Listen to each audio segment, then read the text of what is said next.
I am utilizing the Bit Integrations plugin to establish a connection between these two platforms. Let's go to Bit Integration Dashboard. Create integration. Search and select Ninja Forms.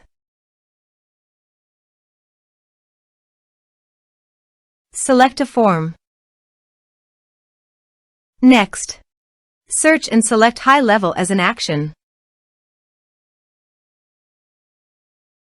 Give here a HighLevel API key. So go to the HighLevel dashboard. Here you can obtain two API keys, the Agency Account API key and the Sub-Account API key. You can use them according to your account type. If you want to use your Agency Account API key, go to the Settings. API Keys. Create new. Give here a meaningful name. Now save it. If you wish to utilize it, you can copy and paste it into the integration site. However, I will use the Sub-Account API key so that I will be switching the agency account to my sub-account.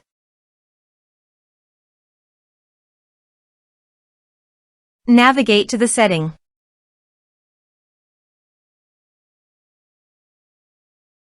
Under the business profile, you can find the API key. Generate key.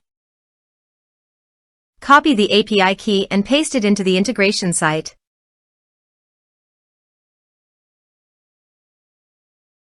Authorize it. Authorization is successfully done. Next, choose a task.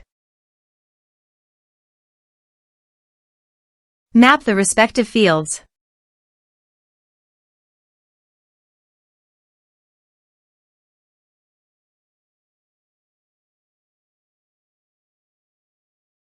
Under Utilities, you can get some advanced features.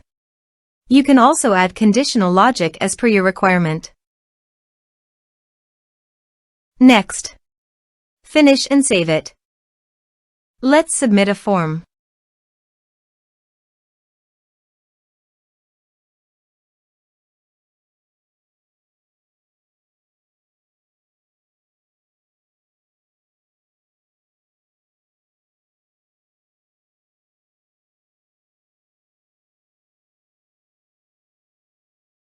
Click on Send Message. Now go to the HighLevel dashboard. Navigate to the contacts. And here you can see that the data came successfully in HighLevel. So, by following these steps, you can successfully integrate the system. Thanks for watching.